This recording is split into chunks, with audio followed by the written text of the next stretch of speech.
here on the ranch, my great-grandfather started this place, and he built that house back there in 1870.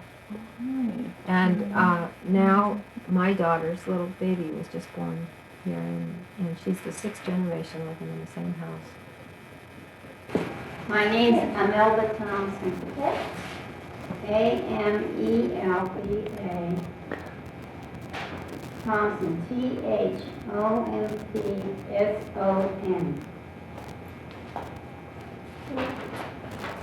Do you want when my mother came as well? Or? Yeah. Helen Pedersen. And she came to the valley in 1923. As a 5-year-old little girl with her mother and her grandmother to run a grocery store in Whitaker. Let's see, what year did I come to the valley? The summer of 1936. And I came in spring of 1922. And I think that there is no one else in the valley who came before that. At this That's point. right. Dawn is The champion. the champion Okay. on the top of the heap. You were the first person to be here? Not the first person, but right now, there's nobody who's been in the valley longer Oh. than I have. Let's see, trying to think when I started grammar school, in the 30s. They made a few movies out here. They made a picture showing a train robbery, and I was even in one of them. I was supposed to be playing in a creek. I was about 3 years old. I was a baby, you might say. And this particular scene that I was in, there was a witch who was supposed to come down and carry me off.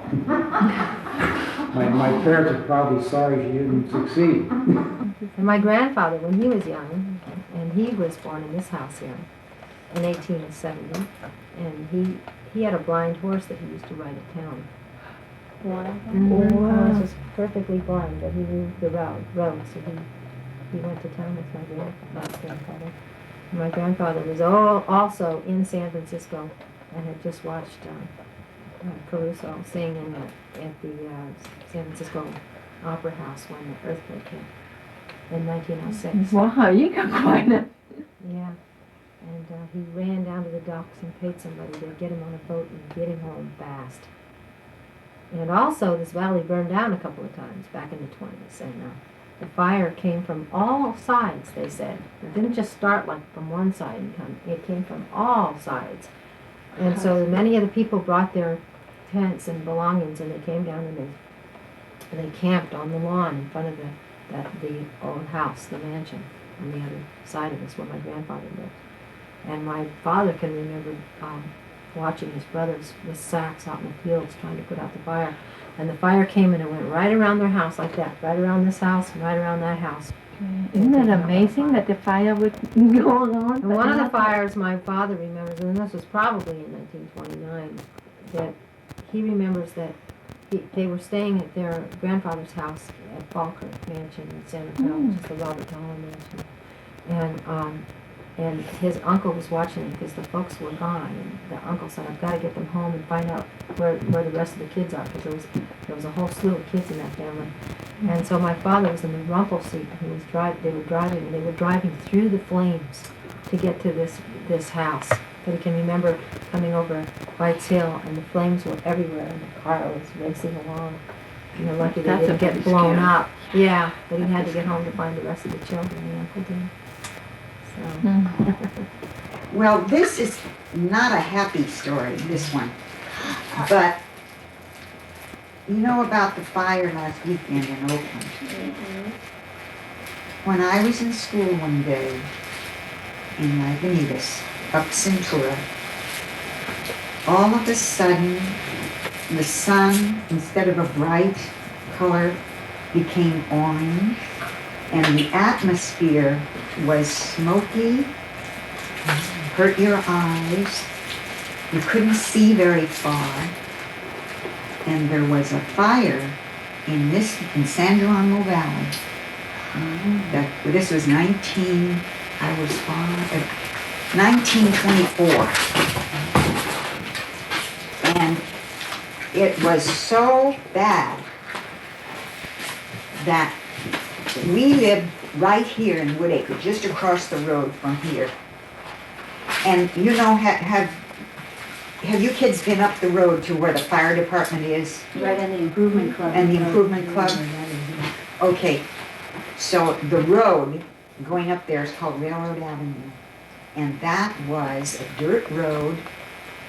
And the way the bus came from school, came from Lagunitas, let the kids off in Forest Knolls, San Geronimo, Woodacre, and then it went up to around it stopped by the improvement club. There was another building there that was a club, but that burned down. And the bus could not get through just from right here up to by the improvement club. And there were 3 or 4 kids that lived up there. And they had to stay at our house. Marjorie Gardner was one. Because it was just flames all over. I mean, it was like you saw in the Oakland fire. And all along that side, it just, if you're ever out hiking, or if you're ever in Roy's Redwoods, The trees that You are will burnt there, see- was that from that? yes, About 1922, just before the fire, I got lost up in the cypress forest up there, and it was much more, you might say, dense than it is now. Gardner got a whole group together to go out and find me. And, needless to say, they succeeded. But that was quite a place to get lost in those days, because this was a real wilderness area. But we had coyotes running around the place, all kinds of wild animals. I'll tell you if you want a little bit about school. Okay. When I was in the first grade, I was only 5 years old because they didn't have that rule that you kids have today for six years old when you have to be in first grade, right? And the school was in Lagunitas. And do you know where the Catholic Church is in Lagunitas? Okay, if you're right there, there's the grocery store and the post and the Catholic Church across the street, and there's a street in between, Centura. I don't know if any of you live yeah, I do. there. Okay, The Saint Cecilia. St. Cecilia's. So that street, Centura, you go up Centura, and about the same as maybe a city block, on the right side, there was this building, and that was our school. And there were only 2 rooms, 2 teachers. And the bus that we rode on was a truck. Now you know what not a dump truck, or not a pickup, but what they call a flatbed truck.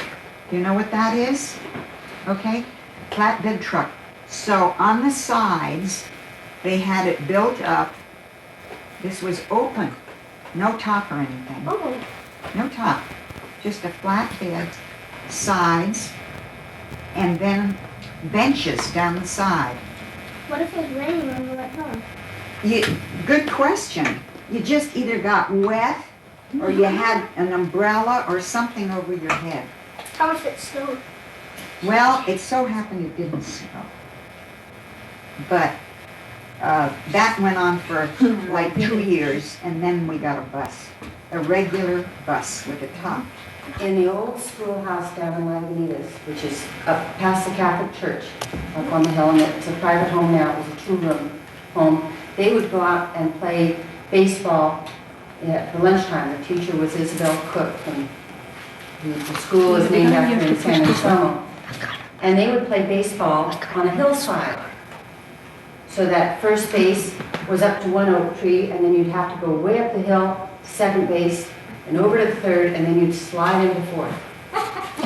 And they all ended up with bruised knees and bloody knees, and there was a neighborhood lady that lived on the other side of the fence from the school, so that when any of the children got hurt, they'd carry them through the fence to the lady's house, She bands them up, and then they come back to school. I went to Santa Fe High School. I didn't go to the grammar school because I was already a sophomore. So I had to take the steam train from Woodacre to Fairfax, and then an electric train from Fairfax to San Anselmo, and then another electric train to Santa Fe and walk to high school. After school, we had plenty of time to do our homework. We couldn't go out for any sports because there was no transportation. When my mother grew up out here, she started in the two-room, like your open classroom is now. It was just 2 rooms. And the younger kindergarten to 4th grade were in 1 room, 5th grade through 8th grade were in the 2nd room. And there were 60 students in the entire school. Did you go to school out here in the valley? Lagunitas. And when I went, our graduating class was the biggest class at the time, was 11 boys and girls that graduated when I graduated. And there was only, that was the old part of the building. There wasn't all those new buildings you have now. And the bus came and picked us up. Of course, I was sort of out of the way, but it came and picked me up there too. And I have many happy memories of that school. Oh, and when I started school, I couldn't speak in English. Besides, I spoke an Italian dialect, and being my mother was from Switzerland, I had the problem with the THs. I wasn't pronouncing them right. But, and I'll never forget, one of my teachers says, you run your tongue over your teeth, the. And I said, okay, you never, it got through my head about that time. And of course the kids always sort of pick on a person that can't speak quite like they do, so that was sort of, it made me conscious of every word I said. When I was a kid, there weren't very many neighbors around here. This was a ranch, and it was a dairy. There was a lot of cows and things here. And the games that I played were by myself. And I would go out and get leaves and little tin cans, and I would set all the leaves and the twigs and everything out like a little kitchen, and I would mix all my stuff up in my little tin cans, and I entertained myself for hours and hours when I was a little kid. I remember distinctly doing that because there wasn't very few kids to come and play with me because they all lived far away. This was just a ranch. So that's one of the things I did. I also watched, when I was very young, cowboys actually breaking horses and riding on this ranch. The people that lived in bunkhouses here. And I saw some really scary thing one day when one of them got bucked off. And it was really scary. He hit very hard and they took him away.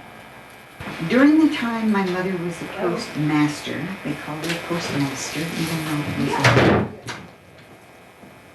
over all the 30 years that she was in the post office, there were, let's see, 1, 2, 3, 4 different places that the post office was in Woodacre.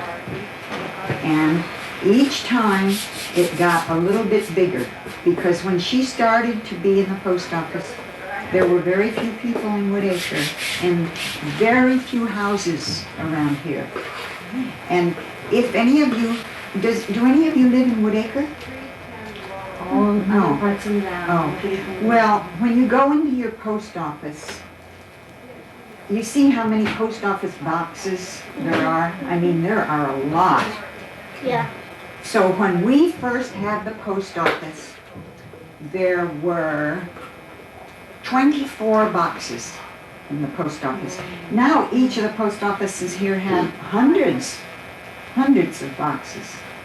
So you see there weren't very many people when we had 24. And the post office was across the street here, and it was about, to work in the post office, for the person who was working in the post office was about this size, this wide by this long. And we had a window that we opened when the people came to get their mail. And the little place that they came was about the same size. So the whole post office was about this big. You can't imagine. I was really quite young. When my mother would go to town, I would take care of the post office for maybe half an hour. Sorry. And if somebody wanted to buy stamps, or mail a letter, or do whatever you do in the post office, I learned that. And I wasn't much older than you kids. And I used to watch my mother, so I learned how to do it. It was kind of fun. I liked it. And we had so few people that, you know, she would go to town and do the shopping, and by the time she got back, maybe 3 people had been in the post office.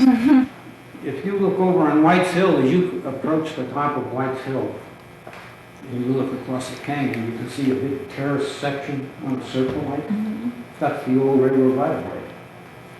So it started out as the North Coast Pacific Railroad, and then it turned into the North Shore, which in turn turned into the Northwestern Pacific Railroad. The reason I have so much of this stuff is that my grandfather was a master mechanic in the Northwestern Pacific Railroad. He started out with the North Shore. If you're at the fire department and you're looking up at the big hills, right up there, at the end of the valley, big high hills, there was, under that biggest hill was a tunnel. And the tunnel came out just this side of Fairfax. It was about almost a mile long. And that's where the train went through. Because trains like that can't go over hills. Right. So when Thelma said they used coal, the big thing for kids your age, when we were on the train and we were going through the tunnel, we would, and our parents didn't like this too much, Yeah. we would open the window, we would put our heads out, and when we came out, our faces were totally black From all the coal from dust. all the coal dust burning. So did you put your heads out so that they'd get black? Of course, you know, kids. I mean, we thought this was the greatest. We had nice black clothes. So you know how much our mothers like that, right? That's a railroad trestle. Now, there was 2 of those between Manor and Woodacre. I was brave enough to walk over it once. Yeah. Well, I used to get, once in a while, we'd get trapped in a tunnel. It was all right if the train was coming down from Woodacre down to Manor. But if you got caught in there while the train was coming up, because that was quite a grade, and that locomotive would be chugging away with steam and smoke all over the place, and you'd have to lay down close to the ground so you could breathe. So we were really careful about not getting trapped in the tunnel at a time when they expected some trains coming up from Manor. There was quite a few train wrecks, actually, because the narrow gauge didn't have as much stability. The only train wreck I know of is the one that Allegheny let the gun go with all the gravel. On the spare track here in Woodacre. Yeah, One day, right over the beginning of that tunnel, my aunt lived with her kids, and the tunnel collapsed. Oh. And right by their house was this big hole, the Grins. So they closed the tunnel, they sealed it up, that was it. So it's still there now? Well, except that at both ends of the tunnel, it's all sealed up, it's all Yeah. boarded so that nobody can get in because it's dangerous. We used to rent movie cameras, and we took them up to the dance hall in Forest Mills. And Mr. Clark had a truck, and we kids used to get on the back of the truck for 10 cents. He'd give us a ride to Forest Mills. And Bob and Fred, my brother, would show these films, and you know, it would go so far, and then they'd have to transfer it to the other camera. And I was playing the piano when the horses were running, and they were putting the girl on the tracks and kill her.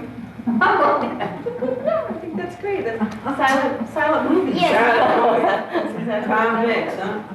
Mel sure remembers this place. This is the old Mariposa Pavilion, Oh, down in yeah. Lagunitas. We used to go there and put up haystack during the war, and we had an archery range inside. And the roof leaked, and we would move the hay around it. See how much information you get getting about the place you live? When I was young, I used to go and get the cows on horseback and drive them home to the mill. And I used to milk cows. And that was, and when I came home from school, that was my job, to go and help. I didn't milk them all, but that's when we milked the cows by hand. And so I did that for, I guess, all during grammar school. Well, I got my first ride to the hospital, an old Model T Ford, when I got bit by a rattlesnake. Where were you then? Up on the head of the Cascade Canyon. Yeah. I thought I was done for. I was about 12 years old then. How old were you? Around 12. 12? So Yeah. what they do?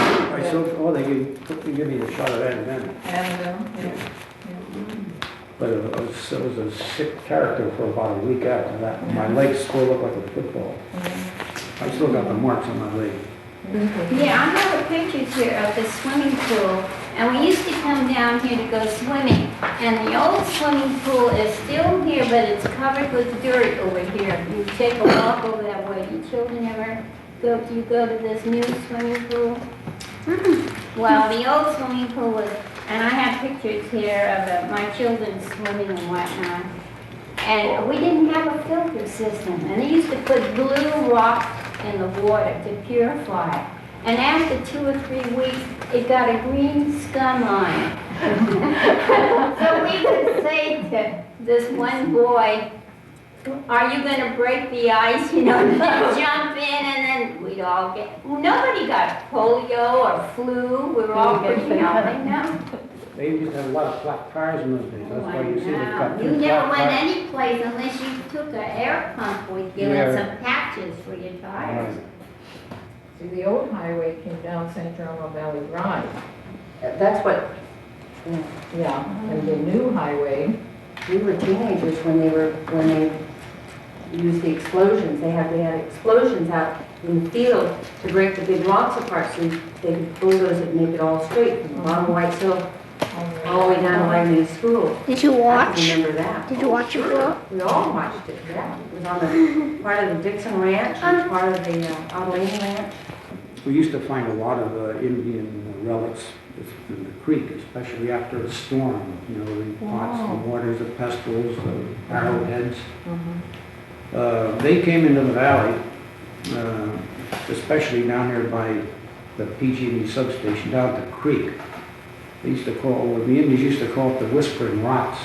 That's a tale that my dad told me, because this particular section of the stream has different little channels with little falls, and they all make different sounds as the water drops into these different pockets.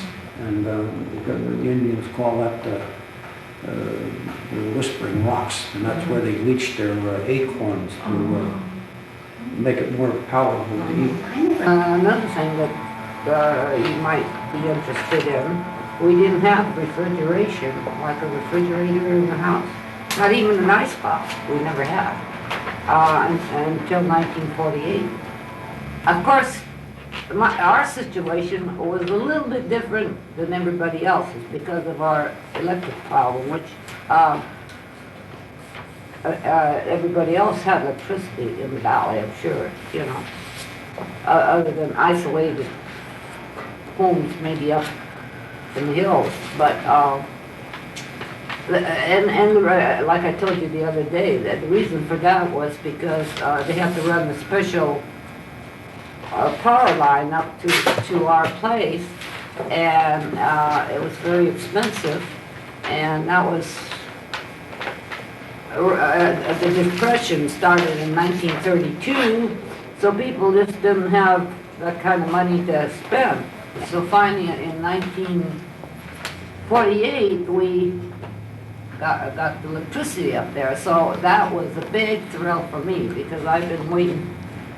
We had, for light, we had lamps, and for up in the barns and stuff, you had lanterns. So you carried everybody had a lantern because you worked in the dark. In the morning, they used to get up at 2 o'clock in the morning and then go and get the cows and drive them home. And There was a constable in Forest Knolls who was like a policeman, but he was just a constable in those days. Mr. Morris? Yes, yes.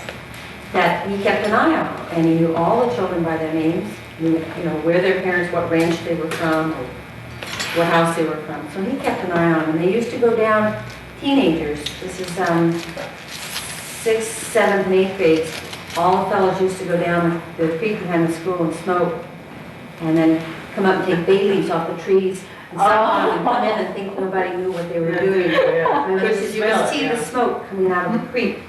That there would be 10 boys down there all smoking and, just learning how. Some things haven't changed too much. I mean, the kids are still, they're probably better now because most of you are aware of the dangers of smoking. And in those days, that was A cool thing to do, huh? But Mr. Morris was like a fire marshal too, and he rode around all the trails in Woodacre on horseback. And I can see him this is plain as day. he knew everyone. and well, ice cream. Somebody would go to town and get at those days they called it a brick of ice cream. You got a quart was a brick. And of course, we had to eat it all at once because there was no refrigerator. Uh-huh. So you didn't,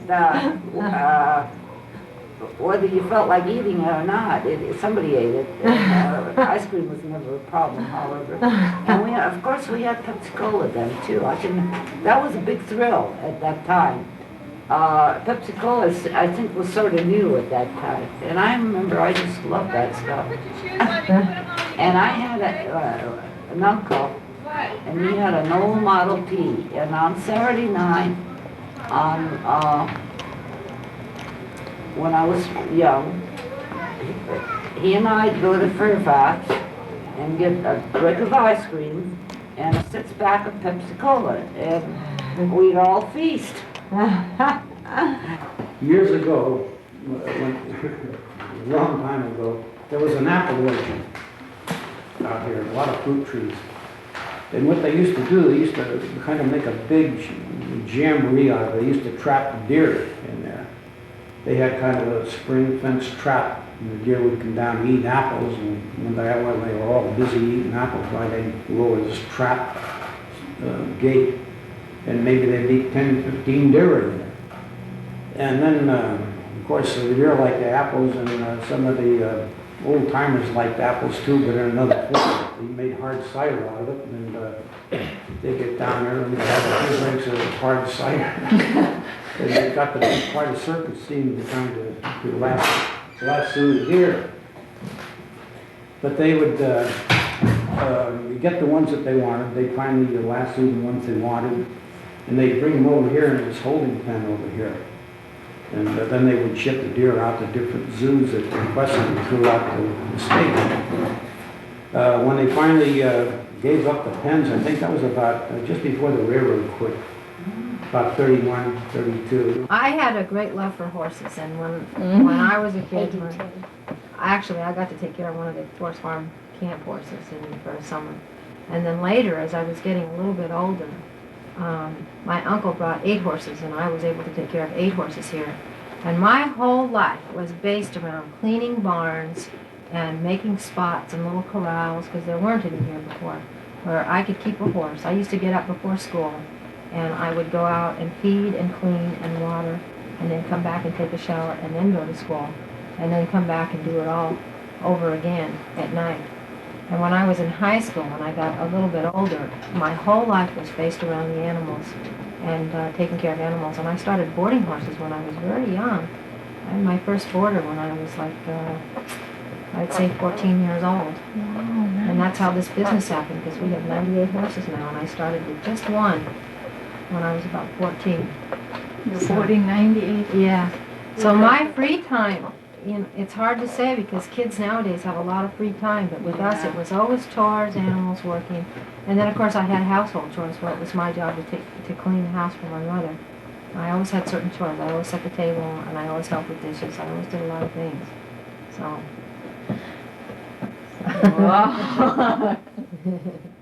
There was no watching TV because there wasn't any in the first part, and then later I wasn't interested in it. You know, and I was too busy as a teenager doing horses. And you always should remember that because sometimes when you love horses and you start a dream, it comes true. And look at this, because this whole place started with just one horse.